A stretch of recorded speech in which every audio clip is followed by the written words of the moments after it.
All right. Welcome back. Episode 8 of the Apps and Asphalt podcast. We have with us today the one and only Mr. Steve Brahney. Steve, thank you so much for hopping on, man. Appreciate it. Thanks, guys.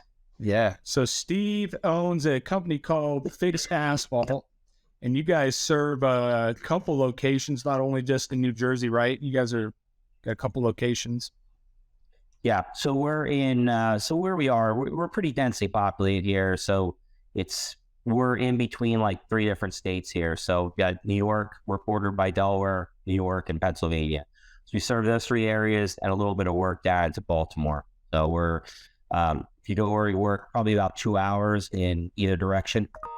Go a little further sometimes, depending on the client. But for the most part, most of our work, it's saying 50% of it's within an hour of here, and then the other 50 is, within 2 hours, sometimes slightly further.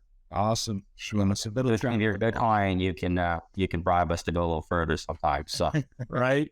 Well, we were we were out in the Philly area earlier this year, and when you go, because we never really spend much time out in that northeastern part of the country, and you can really travel a bunch of states within an hour, a couple hours or two, and it's pretty amazing how close everything really is.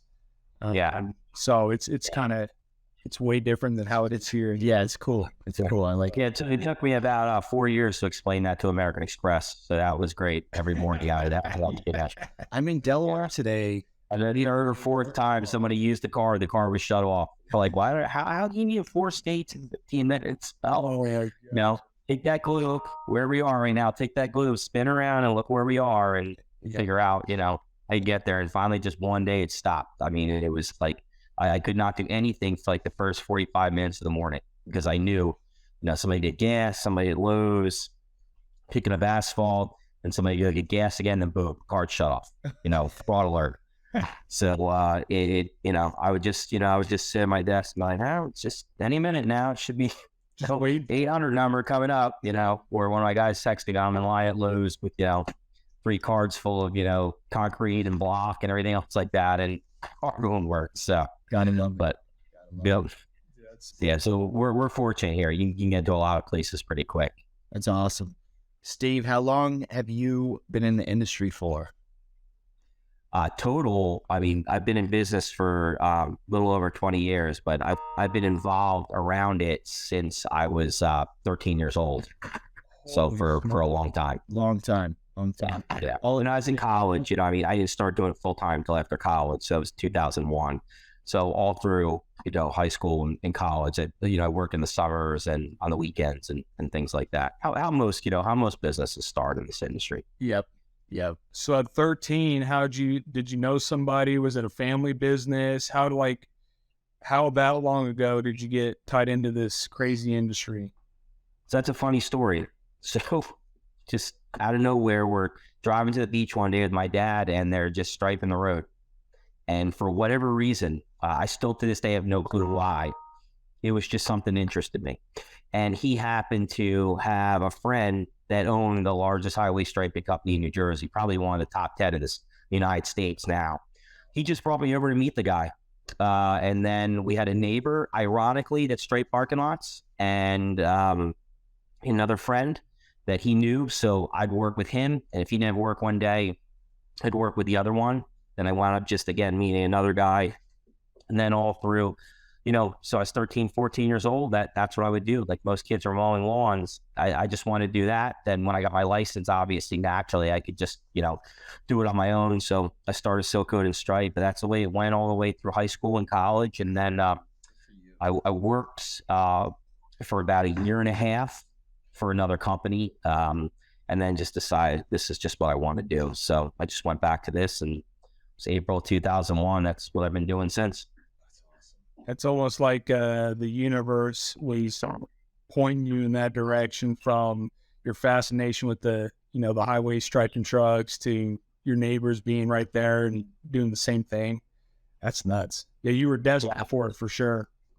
Yeah. It's just, I still to this day, I can't tell you what out of the millions of things I saw growing up as kids, everything from, people putting electrical lines up, landscaping, building houses. I don't know what would have attracted me to that trade, and I'm the only person in my family that's in a blue collar field. My entire family is all white collar field, financial, bonds, insurance, everything. So I'm the only one in my family that is in a blue collar field.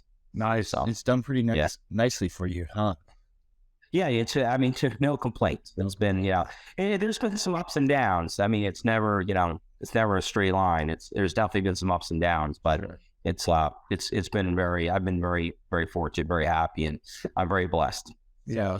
So with that, we talked a couple episodes about like college and how a lot of kids nowadays are almost like pushed towards going to college to get into the white collar industry. You have a couple of daughters, correct? Do you ever talk to them about, maybe seeking other options of checking out blue collar industry, or, are you pushing college on them too? How do you kind of approach that? Yeah, so it's ironic. So I went to college. I had no interest in going to college. I strictly went because my parents were divorced, and as long as I was in college, my mom continued to collect alimony and child support. Oh, so she was the one that kind of was like, I really need you to go to college and everything. And ironically, my dad, who has no college education, extremely successful on Wall Street, having to pay $40,000 a year in child support. I'm like, even he was trying to push me into college. So I went. I honestly think no matter which direction I went, I would have been fine. I did learn a lot in college. Your basic stuff. I took a lot of business management classes, law, accounting, finance, things like that. So I did learn, but in all honesty, I mean, I'm at home right now. I'm not at my office. See my office, there's like 2 bookshelves full of books. I mean, like bookshelves, like the entire wall. I mean, if I want to learn, I just read a book. So my daughters, my one daughter is an actress, so she's probably will not go to college just because she'll probably go down a different path. My older one, we were talking about, actually, ironically, we were talking about it yesterday. Just said, I don't want to push them into it. If they want to go, great. I don't really see them getting involved in this end of things here. It's just not really something that I think they gravitate towards. But I mean, it's college to me. I mean, to speak bluntly, I mean, it's the biggest predatory lending scam as far as I'm concerned in the United States. I agree. But is just, you get out of school and you got $150,000, $200,000 in debt. So where do you start? You've got to start knocking that debt down at some point. Well, now you go to get a car loan, and they're like, well, you got all this debt. You're not really making much money. So then you're paying 14, 15% interest to lease a car. Then you go to rent an apartment. Oh, well, your credit score is really low. I don't know. To me, if I had the choice, and I was, guy or girl, whoever, I would go into a trade. I mean, anybody that asks me now, and I get a lot of people that ask me, I do have kids like at that age, what would your recommendation be with your background and what you're doing? I'm all the time. If you don't know what you want to do, you want to be a doctor, a lawyer, a teacher, anything like that, you have no choice. You need a formal education. Depending on what field you need, you may need an MBA. But if you don't know what you want to do, you're going to go get a liberal arts degree or a degree in finger painting, and you walk out with $150,000 loan. I don't get it. To me, I don't see the value from it when you could start a business, do something like we're doing, and start making money since day one, building credit, building financial success. So, that's just my thing on it.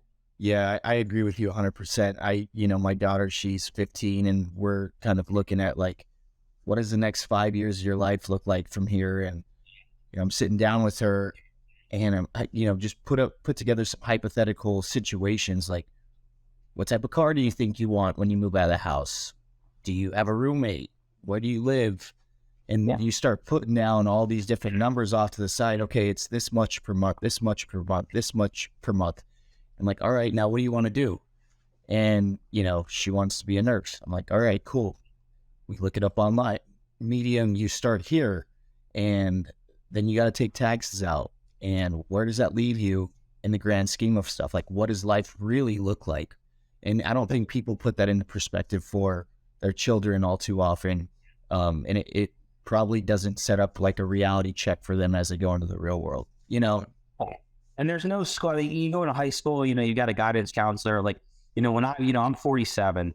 I mean, when I was in high school, you were pretty much told two things. You're either going to college or you're too dumb. You can't get into college. Yep. And you're going to go dig ditches for the rest of your life. So and they don't really give you much of an option. And I don't think they, like, as much of these guidance counselors are pushing colleges and they've got all the brochures out of their office, they should be showing kids that are more mechanically inclined or just don't want to go there or don't know what they want to do. Come in and say, well, I don't know what I want to do for college. Well, then at least go to a community college for 2 years. Yeah. Spend $4,000 a year on community college. It makes sure it's definitely for you. And before you make that kind of commitment in there. And I like what you did too. Business management is something that you can take with you a lot of different places. It's great to have on your resume. Accounting and finance is the other piece to it. You have to understand the both of them. So, if you are going to go and that's you're not sure, I mean, that's almost like a kill shot way to at least know that you're learning some good skills along the way that are going to tee you up for wherever you do land, Yeah, and I was an economics major. I could have went into the business program, but then there was I had to take this other math class that I knew I was not going to pass. So, I mean, geometry, finance, money, very strong in. Calculus, algebra, statistics, it just doesn't work. Never has, never will. So they said, listen, if you want to go into the business program here, you're going to have to pass these 2 algebra classes. So I'm not going to pass them. So like me, everything, like everything in life, to me, there's never an answer no. There's always another way to make it work no matter what. So I said to, and they're not that, I can't think of what they're called in college. They're not guidance counselors, but your advisor, however it is. Yeah. So when I said, okay, so what is the other option? She said, well, why don't you look at economics? Because with economics, you already have all the prerequisites. And I did go to community college for 2 years before I transferred to a 4-year school. You already have all your classes that from your community college will transfer over, and then you can just go in economics. With economics, you have it was 80 free electives. So all my core classes were done. So I looked at them, I said, so I could take any of these classes in the business program, any of the class, great, stick in economics. So I took all the business classes I would have taken anyway. I just wasn't a business major. So I took all the marketing, all the finance. I mean, they had some really good business law classes there. I took all the classes I needed to learn and just did it that way. Just went around the other direction. That's the right approach for sure. Even if you do go, say you want to be an attorney, my sister's an attorney now.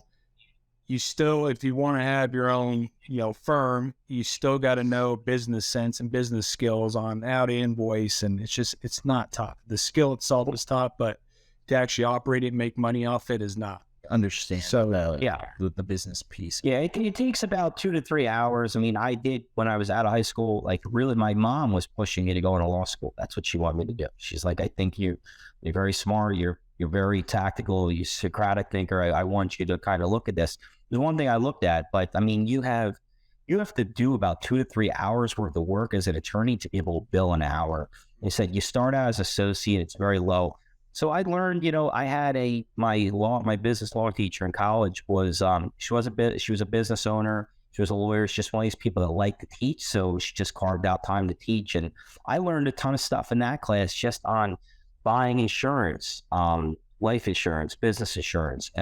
We went through all these tours that these crazy car accidents you hear about. So when I have my guys, go do these crazy exercises, sign these forms, I'm because these are the types of people that are out looking for accidents right now. Yeah. They're actively searching to get injured. So I learned a ton. I learned a ton of that class. Learned a ton of my marketing class were good.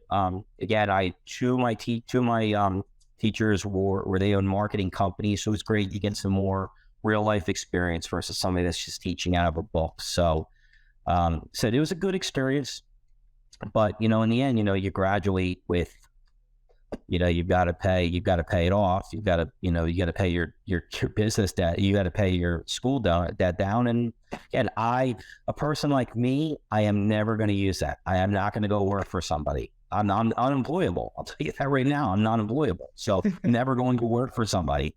So to me, it was, 3-4 years of, party. I met my wife. So I always joke it's the most expensive date I've ever been on in my life because I paid off her school loan too. Yeah, so it was a very expensive date, but it was well worth it. That's awesome, man. So shifting gears, you just spoke at the Ignite conference, and I'm sure you probably touch on this a lot, but you've been in the industry for so long. You've probably seen change like crazy, really ramp up probably in I would guess the past, 10, 15 years.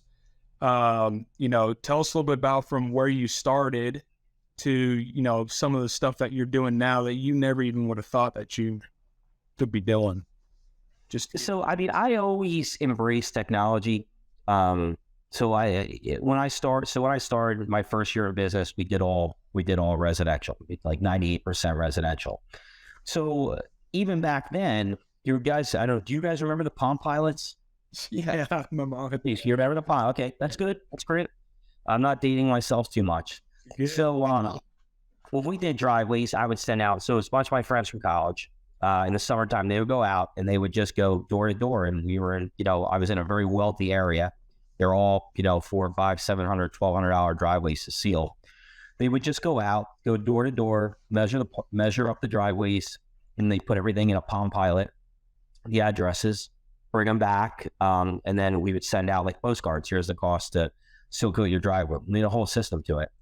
And it's from that time moving forward, then the next year that I was in business, I was handwriting my proposals the first year, the 3 park forums, leave them out. I'm like, well, let me start printing them so they look a little better. I could put pictures on them. So I bought one of those portable bubble jet computers. So you put portable bubble jet printers you can put in your back seat.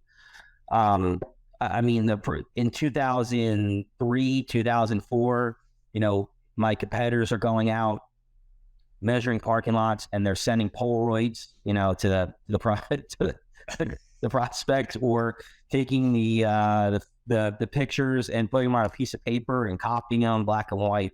Like, I was always ahead of the curve, and that was what I think was enabled me to get to do a lot of larger work, get in with larger companies, even though the company's only 1 or 2 years old. You're working with a Fortune 500 company or a national retailer because their biggest frustration was like, I need somebody to go out there and I need somebody to take a picture and then figure out, back then you used to have to put it on a disk, then get in the computer, get in the email and email it out. So I just learned how to do that stuff moving forward. Then around 2000, probably 13, we started doing more like in-depth pavement evaluations. Again, using a Word document, but being able to paste all the pictures in there. And then obviously, like, you have like Spot on Site, something like that came out, which is great because that saves you a ton of time, being able to go out there and just upload your pictures for the field and annotate everything. So, it's in 22 years, it's, technology has come a long way, but it's definitely been something I've always embraced from the beginning. It seems like you have, I remember being on LinkedIn a long time ago, probably before you and I even ever really crossed paths, but you would like somebody's post. And, at the time I'm like, who is this guy? You are all over the place, and you still are. But on LinkedIn is the best place. And, it seems like you've always been able to grab technology, use it to your benefit. And not everybody wants to jump on board with that. I feel like, especially in our industry. Yeah. There's a lot of pushback on crazy stuff. Yeah, it's a learning curve. And that's when you guys had first rolled everything out. That's why, after we had done the demo, you and I talked, Zach, we said, what do you think? I said, it's a great program. Like, I think it's awesome. The hardest part's going to be getting those contractors that are forward thinking enough to kind of look down and say, okay, well, this is the future. Or more importantly, if, hold on. Oh, Getting ready to walk across the computer. In fact, so his speeder's in the front of the house. There's birds in the back, so he just runs back and forth. oh, smoke. So, yeah, that's the hardest thing. And what a lot of these guys don't understand is if they don't embrace that technology and that forward thinking, you're going to have a hard time growing your business and getting accounts, especially anything that's like repaid. Now, a one-off job, if you want to go and post ads all over Facebook, you still go and pay, and somebody calls and you want to come out and say, oh yeah, we'll get you a proposal, and you're handwriting it or put in the back of a business card. Those guys are never going away. They're going to be around forever. But if you are a younger contractor entering this industry and you want to learn how to grow, you don't embrace technology, you're going to have it's got to be an uphill climb in the snow. Separation will continue to get bigger and bigger and bigger over the next, 5 to 10. But the property man, you have to, once you show them something, that is going to be the standard by which everyone is judged. So when you go in as a contractor and you say, hold on one sec, sorry. And you say, this is what we can do, this is how we do, and then you present that to them. Every contractor is being judged by that now. So if you're used to getting your proposals, and it's taken 1-2 weeks to get a simple proposal, and then the proposal, it's got asphalt repair concrete on there, and the customer is like, well, where are you doing this? Where are you doing 2,000 square feet asphalt? Where are these sidewalks are being replaced? Where's the curbing? And then it takes another 2 weeks to get that back, and that's printing off a Google Earth map, and you got mark all over it with marker. A guy like me comes in, you're done. I don't care how long you work there, you're done. Unless somebody's on the tape and they're gonna pay no matter what. If you're finished, you're out. You're never getting another chance at that account, because I'm gonna come in and I am gonna just snipe it, and you're never getting back in again. So that's where a lot of these guys, especially the younger guys, I don't want to generalize, but the guys that are my age or older than me that have been in it for 20, 30 years that don't get it, that they're probably never going to get it. It's just the unfortunate part of the way it is. They've done things a certain way their whole life, and they're just not going to. But if you're watching this and you're a contractor and you're in your 20s, 30s, and you're just getting started in this industry, if you're not going to embrace technology, you're going to have a really, really hard time growing. It's going to be very difficult. I agree. We were just talking about it yesterday, to where some of the feedback is, well, it's slowing our guys down. They're going to have to take pictures, or guys are going to have to do this or that. Yeah, but how much faster does it speed stuff up in terms of, clarity, and not having to go back and remark stuff and meet people? And you do it one time, you do it right, and then you have to go back and do it again. So it's training people to do it right the first time is going to save you time on the backside, I feel like. Yeah. I'd always put the time in the front end. It's like when you're developing a system or something, well, this is how the crack sealing driller gets set up in the morning, or this is how it gets set up. It's like, yeah, it's okay. You got to take a bunch of pictures and videos, and you got to have all stuff, but then it's done. It's finished. At that point, unless you buy a new machine that has a different startup procedure, the system is the same. So if you're going out and looking at a job, and then, you get the job, and the customer's like, okay, great. You got the contract, then you get a phone call. Okay, here, I know I just gave this to you last week. I've got an investor walkthrough on Friday. Can you get it done in the next 2 days? Well, then you've got to go back and remark it. You already have it in front of you. You can pull it up. You can look at it. Yeah, that's no problem. Just zip the work order off. Everything's already done at that point. Yeah. There's no having to go back and check. Or if you're on vacation, it's a really good client. You're the one that marked it out. You know where everything is. You're in the friggin' Caribbean. How do you at that point get the job done? If you're the only one that knows where the patches are. And I'm guilty of this. I've done this myself plenty of times. I do a job, and I know where everything is. There was like 6 pieces of sidewalk flag. There was 2 patches here. I know it. I may not mark it up, but in an instance like that, it's not that I've never done it. But if you have everything and you put it all in Dropbox or Microsoft, not Teams, the one that Microsoft has for Dropbox, we just start using OneDrive, like that. OneDrive. So if you have in OneDrive all that stuff, you've got all your evaluations in there. You got them all in PDFs. You send everything out. Everybody's got everything. And to me, it's idiot proof. Yeah. Yep. You've ran it seems like you've been able to build a pretty tight ship and run a very tight ship over the years, which is something that's hard to do in our industry. A lot of times you get a lopsided company. They're either good at sales or good at production. You're missing sales, you're missing production. It seems like you guys have been pretty even keel over the years. Yeah, I say, I mean, it's not 100% without kinks. I mean, I'm still learning. I mean, every day I'm trying to improve. I mean, I've got a phone call today at 3:00 to kind of streamline our estimating process that we're using to go through and be able so people can start doing estimates off our website for these simple jobs. So there's still things that are there, but I know what you're talking about, where you see one company, they're like a sales and marketing driven organization. Then when it comes to execution in the field, it's terrible. They just don't execute upon what they sell. So I mean, it's not 100%, but I'd say probably running at 80% if I had to give myself a grade.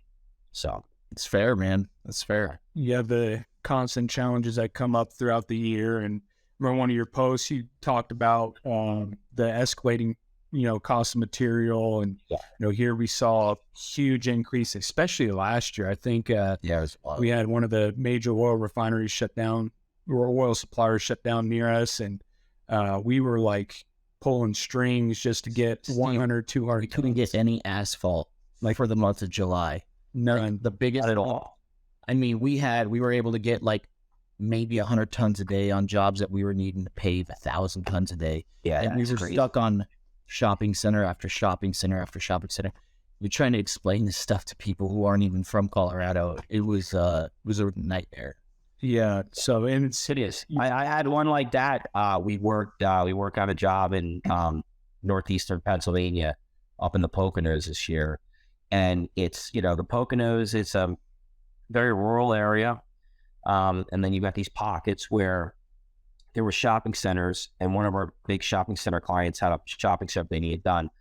So I go in. It's like a 2,000 ton job, 2,200 ton job. So for us, that's 3 days. Mill and pave, mill the same day, pave the same day, the whole deal, in and out. And I call the plant and say, hey, I've got this 2,200 ton job. They're like, okay. They give me prices. The plant's like 10 minutes away from the job. Okay, what's the total job? Oh, it's whatever, $175,000 of material. Okay, here's my American Express card. Just charge my card for the full amount. Okay, no problem. I call in the order. They're like, what do you guys plan on doing tomorrow? Like, we're going to probably mill and pave about 750 tons. He's like, yeah, it's, maybe 200 we could give you. No, not going to happen. What do you mean 200? Well, we got a state job going on, and they've got and then they're this I couldn't believe. I just thought was in a COVID. This was going with the COVID excuse with everybody. This was a plant based inside a quarry, and they told me they were out of 1/2-inch stone. So I want to use a different mix designer on the back of the shopping center where all the heavy traffic was. So like, we can't make that. We don't have 1/2-inch stone. What do you do? How do you not have 1/2-inch stone? You're a quarry. We don't have the manpower to mine it and crush it. So we don't have 1/2-inch stone. So this went on for like 2 days. They're like, well, we have another plant you can pull from. That other plant is 45 minutes each way. And then there's 2 weigh stations. So the weigh station going up and a weigh station coming back. So, when you load a dump truck with millings, you're not always right at your legal weight. Sometimes you're over. So then you've got to lower the weight of the trucks going up to make sure you don't get pulled in for inspection. And I called my client, whose office is right outside New York City.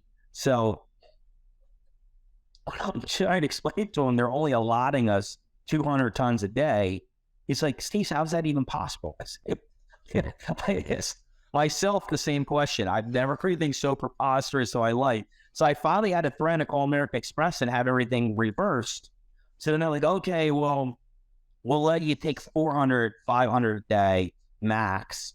So 2 of the days the days we were paving, I had to split the trucks up. So I'd send some trucks to the plant 10 minutes away, and then some trucks to their other plant that was 45 minutes away. Like, that's the crazy stuff the customers don't see. That the would you tell us? they think you're full of crap, but that's the reality of the world we live in right 100%, man. 100%. It's hard to explain some of that stuff sometimes, you know? It's very dependent. Yeah, especially paving is very dependent on all the ducks being in a row and lined up. And Yeah. it starts the front with the supplier. Then, we have a couple trucks, but for the most part, we subcontract our trucking out every day. So, you can't always rely on those guys, or they back into light pole or get an accident, whatever they're doing. So there's a lot of like what if factors that you're always constantly battling. So Trucks are the worst. Now, about you, I don't know how you guys are out there. We're paying $120 to $130 an hour for a truck right now, 8-hour minimum plus travel time. So that job, I was just telling you, this job I think was built on Indian burial ground, because if anything could have went wrong on this job, it went wrong on it.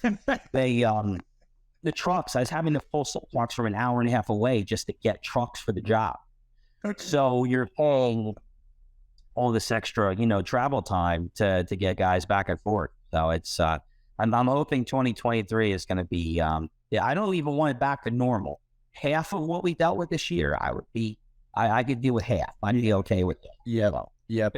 How does 2023 look for you guys? Are you guys seeing, I know everyone's talking, shifts in the economy, stuff like that. Obviously, there's already shifts in the economy, but are you guys feeling like that's going to affect you guys very much going into this year? Or do you feel like you guys are teed up for another good year?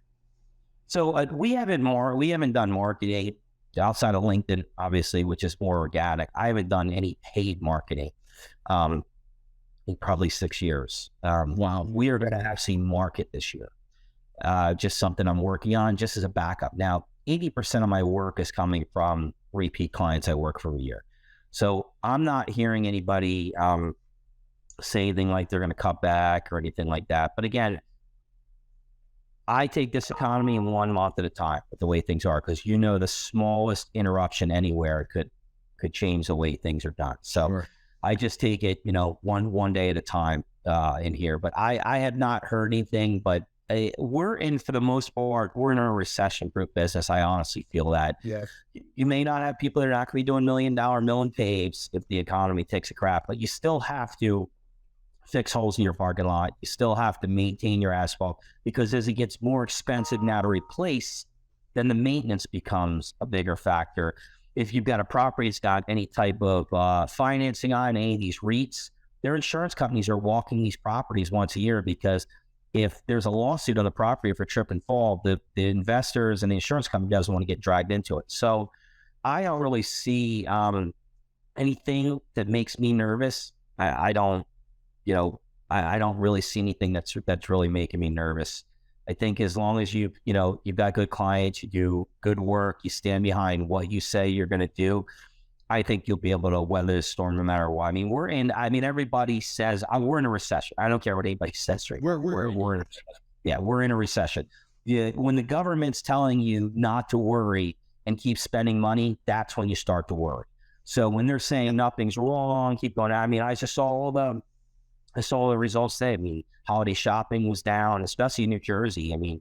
The retailers had a very, very poor start to the Christmas season here. So I don't think it's gonna hard, but anybody that knows how to take care of the client, I think you're going to be fine through this no matter what happens.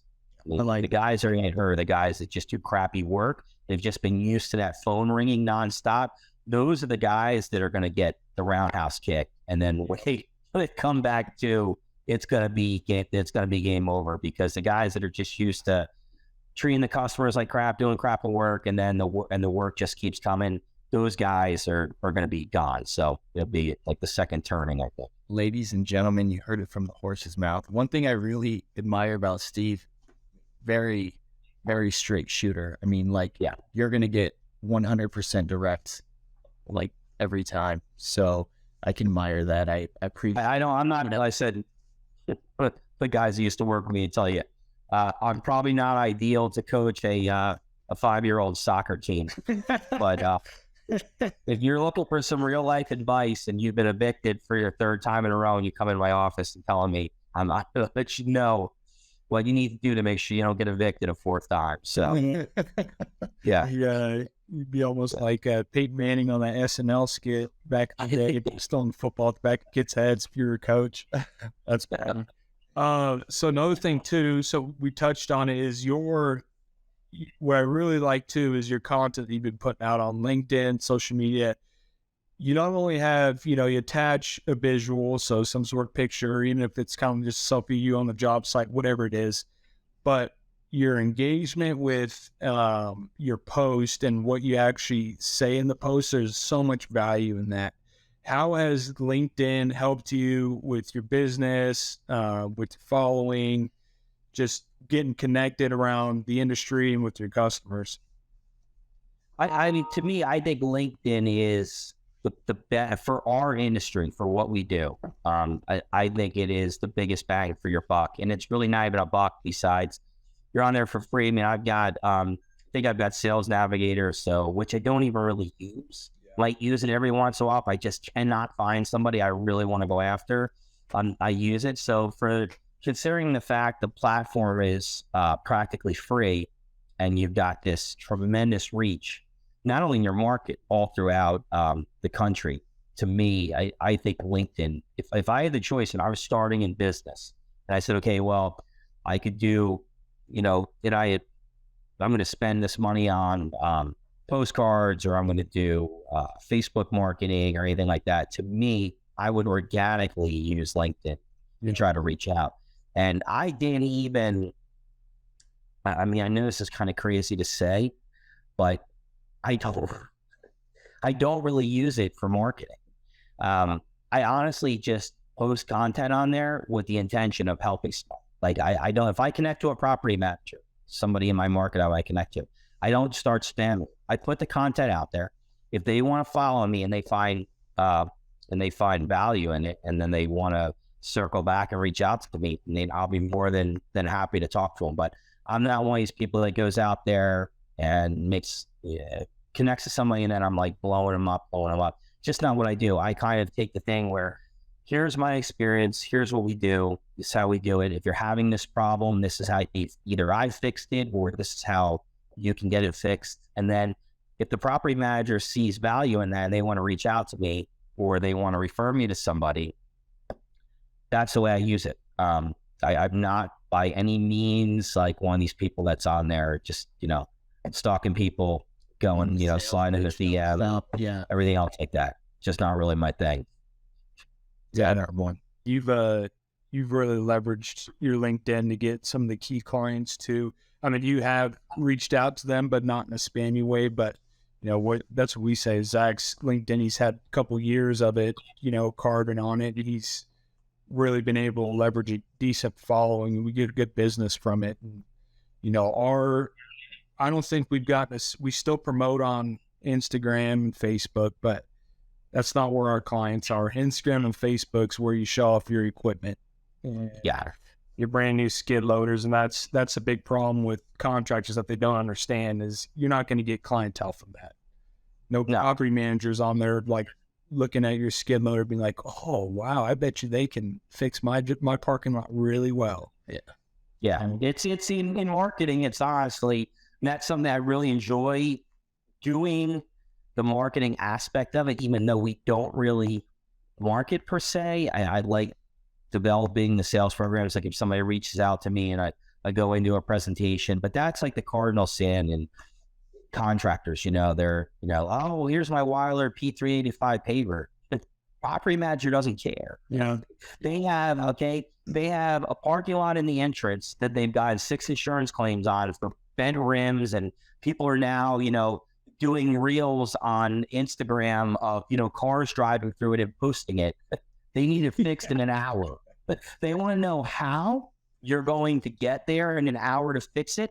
They want to make sure you're insured. They want to make sure you run a reputable business. They want a W-9, make sure you have a bank account, make sure you have workman's comp, and they want their problem fixed. They don't care about your papers. So, these guys that have stuff, when you're, if I can give any marketing advice to anybody, when you're marketing people, you have to figure out what they're looking for. It's a game of psychology. So You don't send, if you're dealing with a facility manager that manages C-stores, okay, you don't send them a brochure or a postcard that's got pictures of all your equipment with 7-Eleven's parking lot closed. They don't want to see it. They want to see the before and after of the 7-Eleven parking lot. And they want to know how you got in there in the middle of the night and got it milled and paved before people came in the next morning. They want to see a testimonial from the manager talking about how he was inside for 6 hours and didn't even know anyone was out there working. Okay, that they're getting, nothing but compliments about the parking lot. That's how you go after your ideal client. They don't want to see pictures of your equipment. And again, I can show you some of mine from the very beginning. Right. I thought that was great. Look at all this equipment we have in the background. Yep. They don't care. They want to know how you're going to solve their problem. Right. 100%. Yeah. That's our total value add too, is when we are pitching to customers, we're like, you know what? There's plenty of other companies that do the same thing. Asphalt is still black, whether, we pave it or somebody else paves it. Same thing with seal coat, line stripe, same color. But where we win is we will help communicate excellently with your customers, so that way all your businesses still operate as normal. So just like what you said, they want to know, what is it going to do for them? Make them look like the hero. So when the owner of the shopping center comes down and, here's everyone was still profitable that day, everyone was still able to function as normal, that makes the property manager look like the hero, which in turn, gets you loyalty from that person and you continue to do business. That's one thing that we really, when I first talked to you and showed you spot on site when we didn't know what the hell we were doing, it was great to hear somebody's feedback, and you thought very similar to how we've approached sales in our industry. And it was great to see that, it's more customer facing, instead of just wanting to get the work done. And it's really cool to hear people are like that. It was another great example is Morrow, who you spoke with down at the paving lady. They've done kind of a similar process to how we've done it. So Spot on Site was a perfect fit for them because of that, because they were all about the customer presentation and, the extra bonus of what it's like working with the paving lady. Same thing with the customer's got to come first, because if you don't, like I said, nobody wants to look bad in front of their boss. And that's is making sure the customer, your objective as the contractor is to make sure that your customer is always shown in the best light, to their company. If you're dealing with shopping center property managers, making sure that to the leasing agents, they look good, to the tenants, they look good, to the VP of property management, you want to make sure they're good, because if they don't look good, they're not going to trust you. Once you break that level of trust, then at that point, it's kind of like a slippery slope. You head down. So you want to always make sure the property manager looks good. So let's shift to more personal. So you said you have two. I'm not single. You're not single. Yeah, ladies, watch out. All 5 of you ladies watching this. That was a joke towards you. Well, thanks, man. I'm not kidding. So so you said you had two rows of bookshelves in your office. What's your top two favorite books that you've read that really changed a lot upstairs for you? So first one I read was probably The E-Myth Contractor by Michael Gerber. So that is so you have the E-Myth, which I originally, believe it or not, listened to the audio tapes back in 1996. That's when I first found them. Oh wow! And then in 2004, he came out with a book called The E-Myth Contractor. And I had 2005, I cleared house. I came in, fired everybody at work for me. I had chaos in the field. I had 6 guys working for me. It was just absolute chaos in the field. And I literally came in and just cleared house one day. They were supposed to go out to a seal cleaning job. I drove by, the lot's blocked off. I come back 2 hours later, the lot's still blocked off. There's no seal cleaning going on. I just pull in, tell them, pack everything up, go back to the yard. I bring one of my friends in that's a silk lane contractor, said, I need you to finish this job. He came to finish it. So I called my wife on the phone. I said, I need you to go to Barnes & Noble. I need you to buy the E-Myth contractor, and then we're leaving for vacation for a week. I'm going to figure out how to fix everything. So we went for a week vacation in the summer down the Outer Banks. So I just read this book like cover to cover. It's a quick read. It's like a couple hours to go through the whole thing. And I started like modeling a lot of things after that. Honest to God, I mean, I can't, I have so many audiobooks. I've got so many books on my Kindle. I probably could not, it would be so hard to rate a top 10 because there are so many of them that I go to get different ideas. Or, I mean, I still read. I mean, I read every day of my life where I'm listening to audiobooks. There's a great program I'm part of called the SOE. It's a School of Entrepreneurship. It's based out of Seymour, Connecticut. The guy that teaches it, his name is Larry Janeski. It's he owns a huge company in Connecticut called Connecticut Basement Systems.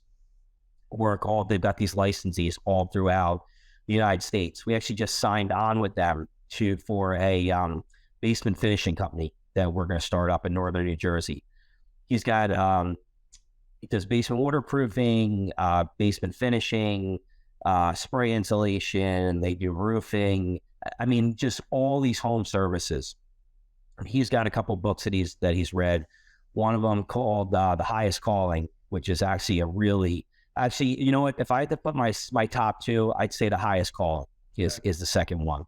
So it's a book where he goes through and lays out the life of a contractor from the time this guy starts at the very beginning and he's struggling to the end of the book where the guy's got this business that's like an absolute powerhouse. And he goes through everything. So as you're listening, and I've listened to the book on audiobook and I've read it. So as you're listening to this, anybody, I don't care what type of business you're in, if you're a contractor, you can relate to everything that this guy, Troy, who's the character in there, you can relate to everything this guy is going through in this business.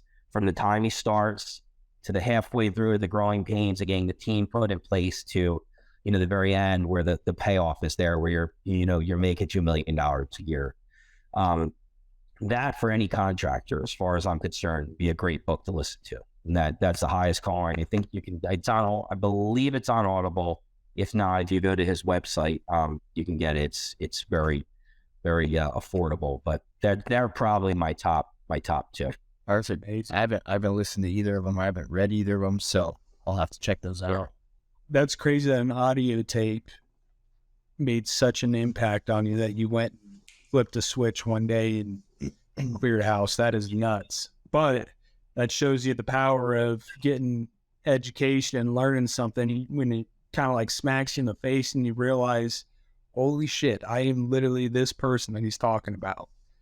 Then, to step outside of it and look back, and yes, it's amazing that you come across those books and that education at the time that you did. Otherwise, you'd still be, pulling your hair out. You have even less hair than you do now. And I mean, yeah, which I didn't know was possible, but it may be. That's awesome. That's awesome. That's hilarious. That's kind of what Traction did for me. I mean, we got to the point where we blew up so fast. We got to a good number within the company, but it was like, that was it was the hardest point in the business for us, where we had like problem after problem after problem. It was like just fire drill every single day, going back through and then reading Traction. I did that over like a Thanksgiving break, and it like light switch went off. And then Gino Wickman, he's another great one. He's done a bunch of programs out there. He's in a bunch. He's different. I study all of these different programs that are out there. Mostly in the home service business, you see HVAC is a very good industry to study. Commercial roofing is a very good industry to study, because a lot of them are a lot further than we are in this industry. They have a lot of these processes that are very similar to what we do. So you're able to mold them into our industry. So any of those, think of that. The part is like if you search, Gino Wickman Traction, you go into Audible or you go into Amazon, it gives you people also bought this book.